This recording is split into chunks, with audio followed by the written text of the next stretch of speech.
So, இன்னைக்கும் நம்ம என்ன டாபிக் பார்க்க போறோம் அப்படின்னா, வெளிச்சத்தின் பிள்ளைகள். ஸோ, இதுல என்னன்னா 1 தெசலோனிக்கேயர் என்ன வசனம் அப்படின்னா, 1 தெசலோனிக்கேயர் 5ஆம் அதிகாரம் 5ஆம் வசனம் பாருங்க. அ நீங்கள் எல்லாரும் வெளிச்சத்தின் பிள்ளைகளும், பகலின் பிள்ளைகளுமாய் இருக்கிறீர்கள். நாம் இரவுக்கும், இருளுக்கும் உள்ளானவர்கள் அல்லவே. ஆகையால் மற்றவர்கள் தூங்குகிறது போல, நாம் தூங்காமல் விழித்துக்கொண்டு தெளிந்தவர்களாய் இருக்க கடவோம். தூங்குகிறவர்கள் ராத்திரியிலே தூங்குகிறார்கள். வெறி கொள்ளுகிறவர் ராத்திரியிலே வெறி கொள்வார்கள். பகலுக்குரியவர்களாகிய நாமோ தெளிந்தவர்களாய் இருந்து, விசுவாசம், அன்பு என்னும் மார்க்கவசத்தையும், ரட்சிப்பின் நம்பிக்கை என்னும் தலைச்சீராவையும் தரித்துக் கொண்டிருக்க கடவோம். சோ இங்க என்ன வசனம் அப்படின்னா, நம்ம வந்து மிச்சவங்க மாதிரி நம்ம இல்லைங்க. சோ எல்லாருமே வந்து லைஃப்ல நம்ம பாக்குறோம். நிறைய பேர் நம்ம பாக்குறோம், மீட் பண்றோம். சோ அவங்களுக்கும் நமக்கும் வந்து டிஃபரெண்ட் இருக்கு. எல்லாரும் மாதிரியும் நானும் இருப்பேன் அப்படின்னு நம்மளால இருக்க முடியாது. நம்ம யார் அப்படின்னா, வெளிச்சத்தின் பிள்ளைகள், பகலின் பிள்ளைகளா நம்ம இருக்கிறோம். சோ எல்லாரும் என்ன பண்றாங்கன்னா, மற்றவர்கள் தூங்குறது போல நாம் தூங்காமல் விழித்துக் கொண்டு தெளிந்தவர்களா இருக்க கடவுள். சோ எல்லாருமே வந்து ஒரு சில விஷயங்கள் பண்ணிட்டு இருப்பாங்க. சோ அவங்களுக்குன்னு ஒரு கோல் வச்சு போயிட்டு இருப்பாங்க. அந்த உலக மக்களுக்கும் நம்மளுக்கும் பாத்தீங்கன்னா டிஃபரன்ஸ் இருக்கு. ஈவன் கிறிஸ்டியன்ஸ் நீங்க எடுத்துக்கிட்டாலும் சரி, கிறிஸ்தவர்கள்னு பேர் இருக்கு. ஆனா எல்லாருமே வந்து தெளிந்த புத்தியுள்ளவர்களா இருக்க மாட்டாங்க. சோ எல்லாருமே அவங்களுக்குன்னு ஒரு கோல் இருக்கும். ஏதோ ஒண்ணு பிடிச்சு கொண்டு அந்த கோலை நோக்கி ஓடிக்கொண்டு இருப்பார்கள். சோ அப்படி இருக்கிறவங்களும் தூங்கிடுவார் தாங்க. அவங்களும் வந்து நினைச்சிட்டு இருக்காங்க, அப்பா நான் வந்து எல்லாம் சாதிச்சிட்டேன். சில பேர் கிறிஸ்டியன்ஸ் ஈவன் நம்ம ஏசப்பா பிள்ளைங்கன்னு சொல்லி நிறைய பேர் இருக்கிறாங்க. அவங்களும் நான் வந்து ஓடிட்டு இருக்கேன். ஏதோ ஒரு ஓட்டத்துல ஓடிட்டு இருக்காங்க. ஆனா நம்ம எப்படி இருக்கணும்னா, தெளிந்த புத்தி உள்ளவர்களா இருக்கணும் அப்படின்னு சொல்லி ஏசப்பா சொல்றாங்க. தூங்குகிறவர்கள் ராத்திரியிலே தூங்குவார்கள். சோ மேக்சிமம் எப்ப நம்ம தூங்குவோம்? ராத்திரியில தான் தூங்குவோம். ஆனா அதுக்கடுத்து பாருங்க, வெறி கொள்ளுவர்கள் ராத்திரியிலே வெறி கொள்வார்கள். சோ மேக்சிமம் பாத்தீங்கன்னா, அந்த ராத்திரி நைட்டு அப்படின்றப்போதான் அந்த டைம்ல தான் வந்து நிறைய மக்கள் வந்து என்ன பண்ணுவாங்கன்னா, வெளிய பாவம் செய்யறது வந்து அப்ப வந்து ரொம்ப ஈஸியா இருக்கும். ஈவன் இப்ப வந்து நீங்க சென்னை இல்ல பெங்களூர் அந்த சைட்லாம் பெங்களூர்ல பாத்தீங்கன்னா, நைட்ல வந்து அந்த பப்புக்கு போறது அந்த மாதிரி அந்த விஷயங்கள் வந்து ரொம்ப அதிகமா இருக்கும். கேஷுவலா இருக்கும். 2 மணிக்கு 3 மணிக்கு அப்படி கூட அந்த பார்ட்டி செலிப்ரேட் பண்ணுவாங்க மக்கள். சோ அவங்க வந்து அந்த டைம்ல அவங்க வந்து வெளிய வருவாங்க. நிறைய பேர் வந்து இந்த நைட் பார்ட்டி பண்ணுவாங்க. சோ அந்த அந்த பிள்ளைங்களுக்கு அந்த அப்படி இருப்பாங்க. அந்த காரியங்கள்ல வந்து ரொம்ப ஈடுபட இருப்பாங்க. சோ அதுதான் இங்க பைபிள் நமக்கு சொல்லுது. வெறி கொள்வது ராத்திரியிலே வெறி கொள்வார்கள். சோ அந்த ராத்திரி எதுக்கு தேடுறாங்க? பகல்ல யாருமே அந்த மாரி பகலும் இருக்கு. பட் பகல விட நைட்ல தான் வந்து எல்லாருமே அந்த மோஸ்ட்லி இந்த பார்ட்டீஸ்லாம் நடக்கும். சோ நம்ம வந்து அப்படி இருக்கக்கூடாதுன்னு எங்க சொல்றாங்க. பகலுக்குரியவர்களாகிய நாமோ இங்க பாருங்க தெளிவா 8வது வசனத்துல போட்டிருக்கு. பகலுக்குரியவர்களாகிய நாமோ தெளிந்தவர்களா இருக்கணுமா? நம்ம வந்து தெளிந்தவர்களா இருக்கணும். நிறைய காரியங்கள வந்து நம்ம தெளிவில்லாம இருக்கிறோம். தெளிவுங்கிறது நம்மளோட லைஃப்ல இல்லாமலே இருக்குது. நம்ம எத குறிச்சு நம்ம எங்க போறோம்னே தெரியல. நம்மளோட லைஃப்ல எத நோக்கி போறோம்? நிறைய விஷயங்கள்ல வந்து நமக்கு தெளிவே இல்லாம இருக்குங்க. சோ அதான் ஏசப்பா இன்னைக்கு சொல்றாங்க. நம்ம வந்து பகலுக்குரியவர்கள்ங்க. ஏசப்பா வந்து நம்ம தெளிவில்லாம இருக்கிறத வந்து அவர் ஆசைப்படல. நம்ம எல்லாரும் வந்து தெளிவு உள்ளவர்களா இருக்கணும் அப்படின்றதுதான் வந்து ஏசப்பா ஆசைப்படுறாங்க. சோ அதனால ஏசப்பா அவங்க சொல்றாங்க, நீ தெளிவுள்ளவளா இரு. தெளிந்த புத்தி உள்ளவனா இரு அப்படின்னு சொல்லி. எல்லார போல இல்லைங்க. எல்லார போல வாழ நம்ம வந்து அழைக்கப்படல. நம்மளுக்கும் சோதனைகள் வரும், டெம்டேஷன் வரும். அப்பா நிறைய வந்து நம்மளுக்கு வரும். ஆனா ஏசப்பா சொல்றாங்க, நீ தெளிந்த புத்தி உள்ளவளா இரு. எதை நம்ம சூஸ் பண்ணணும், எதை சூஸ் பண்ணக்கூடாது எல்லாமே நம்ம கையில இருக்குங்க. ஃப்ரீடம் வந்து ஏசப்பா நம்ம கையில கொடுத்திருக்காங்க. அவர் ஒண்ணும் அப்படியே ரோபோ மாதிரி நம்மளை படைச்சு, இந்த ப்ரோக்ராம் செட் பண்ணி நீ இப்படிதான் இருக்கணும்னு சொல்ற அநீதியுள்ள தேவன் இல்ல. அவர் என்னன்னா எல்லாமே சாய்ஸ் நம்ம கையில இருக்கு. சோ நம்மளோட லைஃப்ல நம்ம முன்னாடி இருக்கிற எல்லா காரியங்களையும் பாருங்க. நம்மளும் அவர்களை போலவே தூங்காம இருக்கணும்னு ஏசப்பா சொல்றாங்க. அவர்களுக்கும் நமக்கும் டிஃபரன்ஸ் இருக்கு. அவர்களும் பைபிள் கிறிஸ்டியன்ஸ் தான், கிறிஸ்டியன் பாதையில தான் போறாங்க. ஆனா அவங்களுக்கும் நமக்கும் டிஃபரெண்ட் இருக்குங்க. நம்ம எப்படி இருக்க போறோம்னு நம்ம முடிவு பண்ணணும். அவங்கள மாதிரி தூங்கிட்டு இருக்கிறோமா? நம்ம விழித்து இருக்கிறோமா? எந்த காரியங்களும் நமக்கு தெளிவில்லாம இருக்கிறோம் அப்படின்னு ஏசப்பா சொல்றாங்க. தெளிந்த உள்ளவர்களா இருந்தாதான் நம்மளால அடுத்த ஸ்டெப்பே மூவ் ஆன் பண்ண முடியும். நமக்கே ஒரு தெளிவு இல்லைன்னா நம்ம வாழ்க்கையில என்னன்னு ஒரு புரிதலுமே இல்லாம தெளிவே இல்லாம இருந்தோம்னா நம்மளோட வாழ்க்கை வந்து நம்மள வந்து தூங்குறல் போலதாங்க நம்மளும் இருப்போம். சோ இன்னைக்கு அதற்கு ஆதாரமா இங்கிலீஷ்ல பாருங்க. இங்கிலீஷ்ல அந்த வசனம் நான் ரீட் பண்றேன். But let us who are of the day of be sober, putting on the breastplate of faith and love and as a helmet the hope of salvation. So இங்கிலீஷ்ல அழகா போட்டிருக்கு. அதுக்கு நம்ம என்ன பண்ணணும்? Breastplate of faith and love. So அதுக்கு மார்க்கவசம் நம்ம வந்து தரிக்கணுங்க. விசுவாசம், அன்பு என்னும் மார்க்கவசத்தை நம்ம வந்து ஃபர்ஸ்ட் அது வந்து நம்ம தரிக்கணும். அடுத்து பாத்தீங்கன்னா ஹெல்மெட் என்ன போடணும் அப்படின்னா, ஹோப் ஆஃப் சால்வேஷன். ஹெல்மெட் ரொம்ப முக்கியம். இப்ப ஹெல்மெட் போட்டாதான் அது உயிர் காக்கும் கவசம் மாரி. பட் பைபிள்ல போட்டிருக்கு, breastplate faith and love. Helmet நமக்கு என்ன ஹெல்மெட் இருக்கணும்னா, ஹோப் ஆஃப் சால்வேஷன். சோ நமக்கு இது 2 இருக்குதா நம்ம யோசிச்சு பார்ப்போம். எப்ப தெளிவுள்ளவர்களா ஆகுறோமோ, அப்பதான் நம்ம இந்த பாதைக்குள்ள நம்ம வர முடியும். தெளிந்த உள்ளவர்களா இருந்து விசுவாசம் இத தரித்துக் கொள்ளுங்கள் அப்படின்னு சொல்லி இந்த வசனம் சொல்லுதுங்க. சோ பார்ப்போம். இதுக்கு ஆதாரமா நான் ஒருத்தங்கள பத்தி நான் பேசலாம்னு நினைக்கிறேன். ஒரு செட் ஆஃப் பீப்பிள் பாருங்க. மத்தேயு 25ஆம் அதிகாரம் 1ல இருந்து 10வது வசனங்க. சோ இங்க பாருங்க, பரலோக ராஜ்யம் தங்கள் தீவட்டிகளை பிடித்துக் கொண்டு மணவாளனுக்கு எதிர்கொண்டு போக புறப்பட்ட 10 கன்னிகைகளுக்கு ஒப்பா இருக்கு. ஆக்சுவலி இந்த ஸ்டோரி எல்லாத்துக்குமே தெரியும். புத்தியுள்ள கன்னிகைகள், புத்தி இல்லாத கன்னிகைகள். சோ எதுல நம்ம தெளிவில்லாம இருக்கிறோம் அப்படின்ற காரியத்தை இப்ப நம்ம பார்ப்போம். இங்க பாருங்க, 5 பேர் புத்தி உள்ளவர்கள், 5 பேர் புத்தி இல்லாதவர்கள் என்ன பண்றாங்க? தீவட்டி எடுத்துக்கிட்டு தான் போறாங்க. எல்லாருமே கிறிஸ்டியன்ஸ் தாங்க. இங்க தீவட்டி நான் எதை சொல்ல வரேன் பாருங்க. எல்லாருமே கிறிஸ்டியன்ஸ் தான். கடவுளை தான் பின்பற்றுறாங்க. ஏசப்பாவை தான் பின்பற்றுறாங்க. இங்க பாருங்க, 3வது வசனம் பாருங்க. புத்தி இல்லாதவர்கள் தங்கள் தீவட்டிகளை எடுத்துக்கொண்டு போனார்கள். அவங்களும் தீவட்டி வச்சிருந்தாங்க. தீவட்டி எல்லாமே எல்லாத்துக்கிட்டயுமே இருக்கு. எல்லாருக்கிட்டயுமே அந்த தீவட்டி இருக்குதுங்க. அது பிரச்சனையே இல்ல. அந்த பக்தி, கடவுளை தேடணும் அப்படின்ற ஒரு விஷயம் இருக்குது. ஆனா இங்க என்ன பிரச்சனைன்னு பாருங்க. எண்ணெயையோ கூட கொண்டு போகவில்லை. எண்ணெயே கொண்டு போகவில்லை புத்தி இல்லாதவர்கள். சோ அவங்களோட மைனஸ் என்ன? எல்லாரும் தீவட்டி வச்சிருக்கோம். நேம் கிறிஸ்டியன் பா, நானும் ஏசப்பா பிள்ளை அப்படின்ற ஒரு பேர் இருக்கு. அவங்களுக்கும் பக்தி இல்லாம இல்ல. ஜெபம் பண்றாங்க, எல்லாமே பண்றாங்க. பட் என்ன இல்லைன்னா எண்ணெயே கூட கொண்டு போகவில்லை. சோ நம்ம வாழ்க்கையில எப்ப நம்ம தெளிந்த உள்ளவர்களா வெளிச்சத்தின் பிள்ளைகளா நம்ம இருக்க முடியும் அப்படின்னா, நம்ம கூட எண்ணெய் இங்க என்ன மென்ஷன் பண்றாங்க? எண்ணெய்னா இங்க என்ன மென்ஷன் பண்றாங்க அப்படின்னா, ஹோலி ஸ்பிரிட். ஹோலி ஸ்பிரிட் அவங்க கூட இல்ல. ஹோலி ஸ்பிரிட்ல அவங்க கைடன்ஸ்ல இல்ல. நம்ம நார்மலா இப்ப நம்ம நார்மலா நம்மளோட வாழ்க்கையே போயிட்டு இருக்கு அப்படின்னா, அதுல தெளிவே இருக்காதுங்க. ஹோலி ஸ்பிரிட்டோட ஹெல்ப் கண்டிப்பா வேணும். இவங்க கிட்ட அதான் இல்ல. தீவட்டி இருக்கு. தீவட்டி இருந்துச்சு. தீவட்டினா அவங்க நல்லா பிரேயர் பண்றாங்க. எல்லாத்துலயும் சூப்பரா இருக்காங்க. பட் எண்ணெய் இல்லை. எண்ணெய் இல்ல. ஆனா புத்தி உள்ளவர்கள்ட்ட பாருங்க, அவங்க கிட்ட எண்ணெய் இருக்குது. 2 பேருமே தூங்குறாங்க. அந்த நைட் பாருங்க, மணவாளன் வர தாமதித்த போது அவர்கள் எல்லாரும் நித்திரை மயக்கமடைந்து தூங்கி விட்டார்கள். எல்லாருமே 2 பேருமே தூங்கிட்டாங்க. அந்த 2 செட் ஆஃப் குரூப்ஸும் தூங்கிட்டாங்க. 5 புத்தியுள்ள கன்னிகைகளும் தூங்குறாங்க.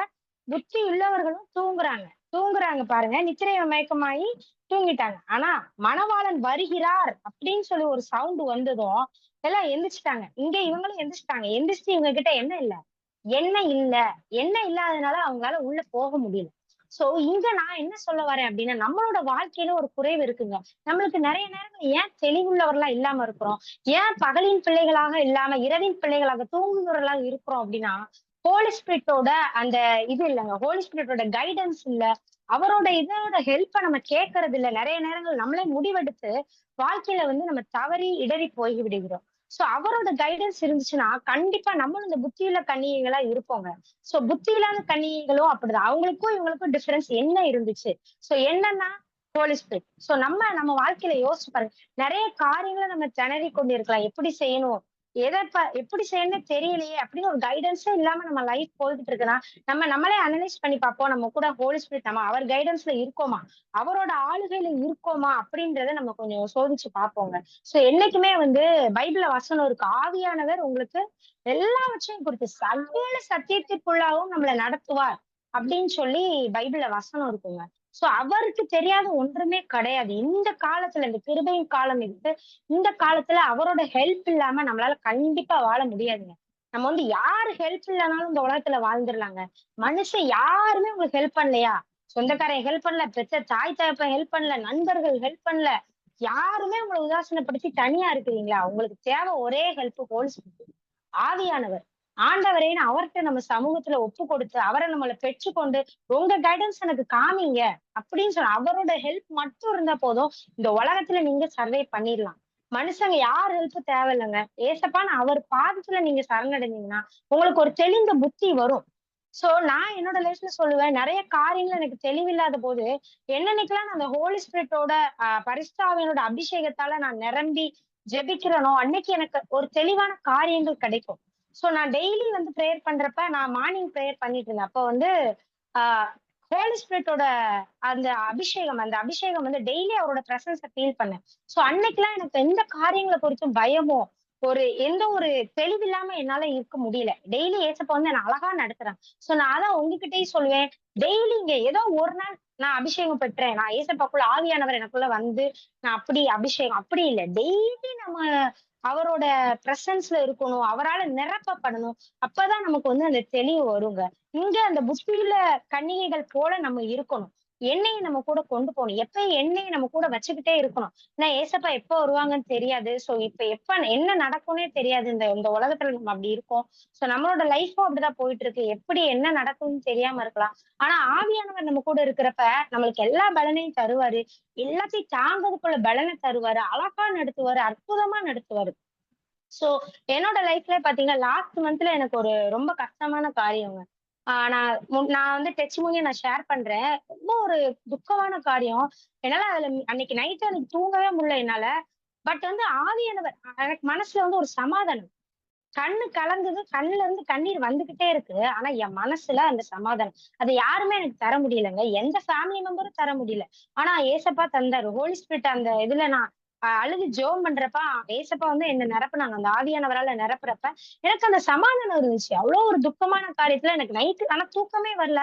ஏசப்பான்னு ஜெபம் பண்ணிட்டே இருந்தேன். எனக்கு மனசுக்குள்ள ஒரு சமாதானம். ஏசப்பா நான் உன் கூட இருக்கிறேன். நீ வந்து பயப்படாதன்னு சொல்லி, கலங்காதன்னு சொல்லி அவர் நடத்துனாரு. தெளிவில்லாம தான் நானும் இருந்தேன். என்ன நடக்குதுன்னு தெரியலையே ஆண்டவரே! சடதியா எல்லாமே நடக்குது. எனக்கு ஒண்ணுமே புரியல. ஆண்டவரே எனக்கு ஒண்ணும் புரியலன்னு சொல்றப்ப, ஆண்டவர் அந்த சமாதானத்த என் மனசுக்குள்ள தந்தாங்க. தெளிந்த புத்தி, தெளிவ வந்து என் ஆவியில நான் உணர்ந்தேங்க. சோ அது அந்த இடத்துல நான் சாட்சியா சொல்லுவேன். அந்த அந்த அந்த லெவல்ல நம்ம வரணும். அதுக்கு என்ன தேவைன்னா, நம்ம ஹோலி ஸ்பிரிட்டோட கைடன்ஸ். அந்த தெளிவு. வெளிச்சத்தின் பிள்ளைகளா இருக்கிறதுக்கு இன்றைய காலகட்டத்துல நமக்கு உதவுகிற ஒரே நபர் ஹோலி ஸ்பிரிட் தாங்க. வேற யாருமே இல்ல. யாரையுமே தேடி போகாதீங்க. எந்த உங்களுக்கு ஸ்ட்ரகிளா யாரையுமே போதீங்க. முழங்கால் போடுங்க. ஆண்டவரேன்னு அவர் பாதத்துல உட்காருங்க. கண்டிப்பா வந்து ஆவியானவர் உங்கள ஃபில் பண்ணுவாங்கங்க. நீங்க எப்படி இருந்தாலும் சரி, எந்த நிலைமையில இருந்தாலும் சரி, உங்களுக்கு ஜெபமே பண்ண வரலையா? உட்காருங்க, முழங்கால் போடுங்க. கண்ணீரே ஜெபமாக்குங்க. அவரு ஃபில் பண்ணுவாருங்க. உங்களுக்கு என்ன பண்ணணும் உங்களுக்கு தெளிவ உண்டாக்குவாரு. உங்க மனசுல ஒரு தெளிவ கட்டளையிடுவாரு. எல்லாவற்றையும் நடத்துவாங்க. சோ நானும் என்னோட லைஃப்ல சாட்சியா சொல்லுவேன். ஆ நான் வந்து ஸ்கூல்ல ஒர்க் பண்ணிட்டு இருந்தேன். அந்த ஸ்கூல்ல நெறைய ப்ராப்ளம்ஸ் இருந்துச்சு. அந்த வேலைய விடணும்னு எனக்கு ஏசப்பா வந்து உணர்த்துனாங்க. பட் எனக்கு தெரியவே இல்ல சுத்தமா. எனக்கு ரொம்ப அந்த பெயின் ரொம்ப இருந்துச்சு. நான் அன்னைக்கு ஜெபமே என்னால பண்ண முடியல. ஏசப்பா சொல்றாங்க, "நீ வேலைய விட்டுருவ. நீ இந்த இந்த டைம்ல உனக்கு வேலை நீ வந்து அதுலருந்து வெளிய வந்துருவன்னு" சொல்றாங்க. பட் எனக்கு அது கொஞ்சம் அந்த ஸ்கூல்லயே பிரச்சனை. என்னால தாங்கவே முடியல. ஏசப்பான்னு சொல்லி உட்கார்ந்து எனக்கு வார்த்தையே வரல. அன்னைக்கு நைட் உட்கார்ந்து நான் அழதாங்க செஞ்சேன். என்னால ஏசப்பாட்ட பிரேயரே பண்ண முடியல. அன்னைக்கு நைட்டு உட்கார்ந்து முழங்கால் போட்டேன். எனக்கு வார்த்தையே வரல. ஏசப்பான்னு சொல்லி அப்படியே அழுதுகிட்டே அழுகை தான் வந்து வார்த்தையா இருந்துச்சு. அந்த அந்த டைம்ல பாத்தீங்கன்னா, அப்படியே அபிஷேகத்தால ஆண்டவர் என்ன நிரப்புனாங்க. ஆவியானவர் என்ன நிரப்புனாரு. அப்ப நெறைய இயேசுவ பேசுனாங்க. நெறைய வார்த்தைகள் பேசுனாங்க. எனக்கு ஒரு தெளிவு கிடைச்சது. எதனால இப்படி நடக்குது? டக்குன்னு ஏசப்பா இத விடுன்னு சொல்றாங்களேன்னு ஒரே குழப்பம். அவ்வளவு தெளிவே இல்ல. பட் ஏசப்பா வந்து எனக்கு தெளிவுபடுத்தினாரு. ஆவியானவரால் நிரப்புறப்ப அன்னைக்கு கிடைச்ச அந்த சந்தோஷம். அதுக்கப்புறம் நான் துக்கமுகமா இருக்கல. அதுக்கப்புறம் நான் தெளிவா அந்த ஸ்கூல விட்டு வெளிய வந்தேன். இப்போ வந்து கடவுள் என்ன கரெக்ட்டா நடத்திட்டு கொண்டு போறாங்க. சோ அந்த தெளிவு எனக்கு கிடைச்சதுங்க என்னோட லைஃப்ல. சோ உங்களுக்கு தெளிவு இல்லாதப்போ நம்ம ஆண்டவர தேடணும். ஹோலி ஸ்பிரிட்டால நம்ம நிரப்புறப்ப, கண்டிப்பா வந்து நம்மளும் வெளிச்சத்தின் பிள்ளைகளா இருப்போம். மித்தவங்க மாரி இருக்க மாட்டோம் கண்டிப்பா. மித்தவங்க தூங்குறவர்கள் போல நம்மளும் இருக்க மாட்டோம். வெறிக்கொள்ளுவர்கள் போல நம்மளும் அப்படி இருக்க மாட்டோம். ஏசப்பா நம்மள அப்படி விட மாட்டாங்க. சோ இன்னொரு வசனம் நான் சொல்லணும்னு ஆசைப்பட்டேன். ஆ 1 கொரிந்தியர் 15ஆம் அதிகாரம். 1 கொரிந்தியர் எதனால நம்ம இந்த தூங்கூர்ல இருக்கிறோம்? எந்தெந்த காரியங்கள் நம்மளுக்கு தெளிவில்லாம இருக்குதுன்றதுக்கு, இந்த வசனம் இயேசப்பா எனக்கு ஞாபகப்படுத்துனாங்க. ஆ 1 கொரிந்தியர் 15ஆம் அதிகாரம் 33ஆம் வசனம். "மோசம் போகாதிருங்கள். ஆகாத சம்பாஷணைகள் நல்லொழுக்கங்களை கெடுக்கும்." இங்க பாருங்க, "நீங்கள் பாவம் செய்யாமல் நீதிக்கேற்க விழித்துக் கொண்டு தெளிந்தவர்களாய் இருங்கள்." இந்த 33, 34 நான் அது தியானித்துக் கொண்டிருக்கப்ப ஆண்டவர் இந்த வசனத்த எனக்கு ஞாபகப்படுத்துனாங்க. இங்கிலீஷ்ல போட்டிருக்கு, "do not be deceived. Evil company corrupts good habits. Awake to righteousness." இங்க பாருங்க, சில விஷயங்கள் நம்மள கெடுத்துக் கொண்டு இருக்குது. என்ன காரியங்கள் பாருங்க. Evil company. நம்ம கரெக்ட்டா இருக்கோம்னு நினைப்போம். ஆனா ஈவில் கம்பெனி ஆகாத சம்பாஷணைகள், தேவையில்லாத பேச்சுகள். நம்ம கரெக்ட்டா இருந்தாலும் சில பேர் வந்து அரட்டை அடிக்கணும்னு சில பேர் வருவாங்க. நல்லா ஜாலியா பேசலாம்னு வருவாங்க. ஆனா அது தேவையில்லைங்க. எல்லாரும் ஏசப்பா உணர்த்துவாங்க, "இங்க இருக்காதம்மா" அப்படின்னு சொன்னா, அந்த இடத்துல நம்ம இருக்கக்கூடாது. இந்த காரியங்கள் வந்து நம்மள வந்து தூங்குறலா வைத்துக் கொண்டிருக்குது. ஒரு சில காரியங்கள் வந்து நம்மள தெளிவில்லாம வைத்துக் கொண்டிருக்குது. ஏன் நம்மளால தெளிந்தவர்களா இருக்க முடியல? இந்த காரியங்களும் ஒரு காரணங்க. ஆகாத சம்பாஷணைகள். "Do not be deceived. Evil company corrupts good habits." உங்களோட குட் ஹேபிட்ஸ கூட அந்த ஈவில் கம்பெனி கரப்ட் பண்ணிரும்ன்னு சொல்லி பைபிள்ல வசனம் இருக்குங்க. சோ நம்ம வந்து நம்ம எப்படி இருக்கிறோம்னு யோசிச்சு பாருங்க. என்னென்ன காரியங்கள் வந்து நம்மள வந்து தெளிவில்லாம ஆக்குது அப்படின்னு சொல்லி பாருங்க. Evil company. சோ நம்மளோட நம்ம வந்து ஒண்ணுமே பண்ண மாட்டோம். அந்த இடத்துல உட்கார்ந்திருப்போம் அவ்வளவுதான். பட் அந்த இடத்துல உட்கார்ந்திருந்தா நம்மளும் வந்து அதோட கரெக்ட் ஆகதாங்க செய்வோம். நம்மளோட குட் ஹேபிட்ஸ வந்து பாதிக்கும். சோ நான் வந்து ஒரு டெஸ்டிமோனி கேட்டேன். தினகரன் அங்கிள் அவங்க பேசுறப்ப அந்த சாட்சி கேட்டேன். சோ அவங்க சொன்னாங்க, அ ஒரு ஒரு குறிப்பிட்ட குரூப் வந்து உட்கார்ந்து ஊழியக்காரங்க வந்து பேசிட்டு இருக்காங்க. கமெண்ட் பண்ணி. தேவ ஊழியக்காரங்கள கமெண்ட் பண்ணி பேசிட்டு இருக்காங்க. சோ அந்த குரூப்லயும் தினகரன் அங்கிள் இருந்தாங்க. இவரு ஒண்ணுமே பண்ணல. அவரும் வந்து அமைதியா உட்கார்ந்து இருந்தாரு. எல்லாம் பேசி சிரிச்சுட்டு இருந்தாங்க. ஆனா நம்ம பிரதர் வந்து ஒண்ணுமே பேசல. தினகரன் அங்கிள் ஒண்ணுமே பேசல. அவர் அமைதியா இருந்தாரு. பட் இருந்துட்டு வந்துட்டு மறுநாள் மெசேஜ்க்காக பிரிப்பேர் பண்றதுக்காக அவர் ஆண்டவர் சமூகத்துல உட்கார்ந்தப்ப அவரால சுத்தமா பிரசன்ஸே ஃபீல் பண்ண முடியல. ஏசப்பாவோட பிரசன்ஸ அவரால ஃபீல் பண்ணவே முடியல. உட்கார்ந்து ஏசப்பா என்ன ஆச்சு? ஏன் என்னால ஃபீல் பண்ண அவருக்கு அது தப்பா தெரியல. ஆனா அவங்க பிரேயர் பண்றப்ப ஏசப்பா வந்து வெளிப்படுத்துனாங்க. "நீ என்ன பண்ண? கொஞ்ச நேரத்துக்கு முன்னாடி நீ என்னப்பா பண்ண?" அப்படின்னு சொல்லி ஏசப்பா ஞாபகப்படுத்துனாங்க. அவருக்கு அப்பயும் ஞாபகம் இல்ல. அப்ப ஆவியானவர் உணர்த்துனாங்களாம். "நீ வந்து அந்த குரூப்ல உட்கார்ந்ததே தப்பு. அந்த இடத்துல எல்லாரும் ஊழியக்காரங்கள பத்தி ஒரு கமெண்ட் பண்ணி பேசிட்டு இருக்காங்க. அந்த இடத்துல நீ உட்கார்ந்தல்ல. சோ அதுவே தப்பு" அப்படின்னு சொல்லி உணர்த்துனாங்களாம். இவரு ரொம்ப மன்னிப்பு கேட்டு, "ஏசப்பா என்ன மன்னிச்சிருங்கன்னு" சொல்லி மன்னிப்பு கேட்டு, அதுக்கப்புறம் வந்து அந்த மாரி காரியங்கள அவங்க உட்கார்ந்திருந்த இடத்துல கூட அவங்க வந்து அத தவிர்த்து விட்டாங்க. சோ நம்மளும் நம்மளோட வாழ்க்கையில இதுதானப்பா சும்மா தானே நான் உட்கார்ந்திருக்கேன். அவங்க பேசிட்டு இருக்காங்க. நான் சும்மா உட்கார்ந்திருக்கல. என்னன்னு நம்ம யோசிக்கலாம். இதெல்லாம் தப்பே இல்லன்னு நீங்க யோசிக்கலாம். ஆனா ஏசப்பா சொல்றாங்க, அந்த இடத்துல நீங்க உட்கார்ந்தாலே தப்பு. அது ஈவில் கம்பெனி தான். நீங்க அமைதியா இருக்கிறீங்க. அவங்க சிரிக்கிறாங்க. நீங்க ஒண்ணுமே பேசலனாலும், அது நம்மளோட குட் ஹேபிட்ஸ கெடுக்கும். அத வந்து ஆவியானவர் உணர்த்துவாங்க. சோ நம்ம வந்து அந்த மாரி குரூப்ல நம்ம உட்காரக்கூடாதுங்க. அந்த காரியங்களும் நம்மள தெளிந்த புத்தியுள்ளவர்களா இல்லாம, தூங்குகிறவர்களா வைத்திருக்குது. சில காரியங்கள் நமக்கே தெரிய மாட்டேங்குது. நம்ம பண்ற தப்பு நம்மளுக்கே தெரியல. "ஓ! இது சகஜம் தான்ப்பா." அப்படின்ற இப்ப உள்ள காலகட்டங்கள்ல எல்லாமே சகஜமாயிருச்சுங்க. நம்மளும் வந்து அந்த சகஜத்துக்கு ஏத்த மாரி நம்மளும் போயிட்டோம். பட் ஏசப்பா சொல்றாங்க, "இல்ல. எல்லாரும் எப்படினாலும் இருந்துட்டு போகட்டும்ப்பா. நீங்க அப்படி இருக்கக்கூடாது." நம்ம ஏசப்பா பிள்ளைங்க நம்ம அப்படி இருக்கக்கூடாதுன்னு ஆண்டவர் ஆசைப்படுறாங்க. சோ நம்ம ஆண்டவர மட்டும் பிடிச்சுக் கொள்ளணும். சோ வேற யார எந்த மனுஷனையும் பார்க்காதீங்க. அவர பிடிச்சுக் கொள்ளணும். தெளிந்த புத்தி உள்ளவர்களா இருங்கன்னு தான் இந்த வசனத்துல சொல்லுது. நீங்க விழித்துக் கொள்ளுங்க. பாவம் செய்யாமல் நீதிக்கேற்க விழித்துக் கொண்டு தெளிந்தவர்களா இருங்கள். ஏசப்பா நம்ம வந்து தெளிந்த புத்தி உள்ளவர்களா இருக்கணும்னு ஆசைப்படுறாங்க. சோ நம்மளும் தெளிந்த புத்தி உள்ளவர்களா இருக்கணுங்க. அடுத்து 2 டைப் ஆஃப் நம்ம மக்கள பத்தி பார்க்க போறோம். அவங்க எப்படி இருந்தாங்கன்னு சொல்லி நம்ம பார்க்க போறோம். இத பத்தி தியானிக்கிறப்ப ஏசப்பா எனக்கு இது 2 பேரையுமே ஞாபகப்படுத்துனாங்க. நினிவே மக்கள்ங்க. நினிவே மக்கள் இந்த சம்பவம் எல்லாத்துக்குமே தெரியும். யோனா 3ஆம் அதிகாரம் 3ஆம் வசனம். இங்க பாருங்க, இங்க நினிவே மக்கள் தெரியும். ஒரு பாவம் செய்றாங்க. அவங்களும் வந்து பாவத்துல இருக்காங்க. விழிச்செல்லாம தெளிந்த புத்தியே இல்லாம இருக்கிறாங்க. இங்க பாருங்க, இவர் போய் பேசுறாரு. நம்ம அ யோனா போய் பேசுறப்ப 3ஆம் வசனம் பாருங்க. யோனா எழுந்து கர்த்தருடைய வார்த்தையின்படியே நினிவேக்கு போனான். நினிவே 3 நாள் பிரயாணமான விஸ்தாரமான மகா பெரிய நகரமா இருந்தது. சோ அவரு நினிவேக்கு போனப்ப அந்த மக்கள்ட்ட போய் சொல்றாரு, இந்த மாரி நீங்க தப்பு பண்றீங்க. பாருங்க 4வது வசனம். யோனா நகரத்தில் பிரவேசித்து 1 நாள் பிரயாணம் பண்ணி இன்னும் 40 நாள் உண்டு. அப்பொழுது நினிவே கவிழ்க்கப்பட்டு போம் என்று கூறினான். 40 நாள் தான்ப்பா உங்களுக்கு டைமு. நினிவே வந்து அழிக்க போறாங்க ஏசப்பான்னு சொல்லி போய் சொல்றாங்க. இங்க அந்த மக்கள் பாருங்க, ஓகே அழிக்க போறாங்கன்னு சொல்லவும், சரி யாரோ ஒரு லூசு உளறிக்கிட்டு இருக்கு. அப்படின்னு இந்த மக்கள் நினைக்கலங்க. இங்க பாருங்க, அப்பொழுது நினிவேயில் உள்ள ஜனங்கள் தேவனை விசுவாசித்து உபவாசம் செய்யும்படி கூறினார்கள். அப்ப பாருங்க ஏசப்பா விசுவாசிச்சு, ஐயோ! அந்த வார்த்தை அவங்கள வந்து நம்ம பாவம் செஞ்சுட்டோம். ஒரு உணர்வடைய செஞ்சது. தெளிந்த உள்ளவர்களா ஆக்குச்சு. யாரோ மனுஷன் வந்து சொல்லிக்கிட்டு இருக்காருன்னு அவங்க கடந்து போகல. அந்த வார்த்தைய அவங்கள குத்தி, அவங்க வந்து எல்லாம் ரெட்டுடுத்தி கொண்டு, அவங்க உடுப்பை கழற்றி போட்டு, ராஜா முதற்கொண்டு சாம்பல்ல உட்கார்றாங்க. நான் தப்பு பண்ணிட்டேன் அப்படின்னு சொல்லி அந்த உணர்வு, தெளிந்த புத்தி உள்ளவர்கள் ஆனார்கள். சோ அந்த இந்த மக்கள் பாருங்க, அதுக்கப்புறம் அவங்க அந்த தப்புல இருந்து திருத்திக் கொண்டார்கள். சோ இந்த நினிவே மக்கள்ட்ட இருந்து நம்ம என்ன பண்ணணும்? தெளிந்த புத்தி. சோ ஒரு வார்த்தை ஏசப்பா சொல்றாங்க. இன்னைக்கு ஒரு வசனம் வருதா? சோ இந்த ஜூம் மீட்ல நம்ம வார்த்தைகள் கேட்டுக்கொண்டே இருக்கிறோம். ஆண்டவர் ஒவ்வொருத்தர் மூலமா அவங்க கூட பேசிக்கிட்டே இருக்கிறாங்க. சோ இது மூலமா நீங்க தெளிந்த உள்ளவர்களா இருக்கணும்னு ஆசைப்படுறாங்க. சோ அதே மாரி தூங்குறவர்களா இல்லாம நம்ம விழித்தெழ வேண்டும்னு சொல்லி ஏசப்பா ஆசைப்படுறாங்க. இதே நினிவே மக்கள் சொன்னதும் அவங்க விழித்தெழுந்து தெளிந்த புத்தி உள்ளவர்களாகி அவங்க திருந்திட்டாங்க. ஆனா இங்க நோவா மக்கள் பாருங்க, நோவா காலத்து மக்கள் பாத்தீங்கன்னா ஒரு அழகான வசனம். எனக்கு அந்த வசனம் ஞாபகம் வந்துச்சு. ரெஃபரன்ஸ் ஏசப்பா ஞாபகப்படுத்துறாங்க. ஜலப்பிரயாணம் வாரிக்கொண்டு போக மட்டும் உணராதிருந்தார்கள். மத்தேயு 24ஆம் அதிகாரம் எடுத்துக்கோங்க. பைபிள் கையில இருந்தா எல்லாரும் எடுத்துக்கோங்க. மத்தேயு 24ஆம் அதிகாரம் 38, 39. சோ இந்த வசனம் ஜலப்பிரளயம் வந்து அனைவரையும் வாரிக்கொண்டு போக மட்டும் உணராதிருந்தார்கள்ங்க. சோ அவங்களுக்கு பாருங்க இங்கேயும் அப்படிதான். இங்கேயும் மக்கள் அழிக்க போறாங்கன்னு இயேசுப்பா சொல்லிட்டாங்க. நோவா அமைதியா இருந்திருப்பாருன்னு நீங்க நினைக்கிறீங்களா? நோவா இவ்வளவு பெரிய வேலை செய்யறாரு. அவர் அமைதியா நினிவேல யோனா சொன்ன மாரி இங்க நோவா பேசியிருக்க மாட்டாருன்னு நினைக்கிறீங்க? இல்ல. அவரும் போய் மக்கள எப்படியா காப்பாத்தணும் அப்படின்னு நினைச்சிருப்பாரு. ஆனா இங்க மக்கள் பாருங்க உணர்வே இல்லாம இருக்காங்க. ஜலப்பிரளயம் வாரி போக மட்டும் உணராது இருந்தார்கள். இந்த வசனம் ஏசப்பா ஞாபகப்படுத்தணும். சோ நம்மளும் எப்படி இருக்கிறோங்க? எல்லார போல இருக்கிறோமா? எல்லாரும் இருக்கிறாங்க. நம்மளே மனசாட்சி எப்பா பரவாயில்ல இதுவும் சரியாயிரும். இதெல்லாம் ஒண்ணும் இல்ல. அப்படின்னு நம்ம மனச அதுக்கேத்த மாரி பழக்கி வச்சிருக்கிறோமா? இன்னைக்கு நம்ம அனலைஸ் பண்ணி பார்ப்போம். இன்னைக்கு ஏசப்பா எல்லாருக்கும் ஒரு வாய்ப்பு குடுக்குறாங்க. நம்ம யோசிச்சு பார்ப்போம். எல்லாரையும் கம்பேர் பண்ணி இப்ப என்னன்னா கம்பேரிசன் அதிகமாயிட்டு. "அப்பா அவள காட்டிலும் நான் பரவாயில்லப்பா" அப்படின்னு ஒரு கம்பேரிசன். அந்த பொண்ண விட நான் பெட்டர் தான். அந்த பையன விட நான் ஒரு நல்ல பையன் தான். அப்படின்ற ஒரு கம்பேரிசன். அவ்வளவு நான் மோசம் கிடையாது.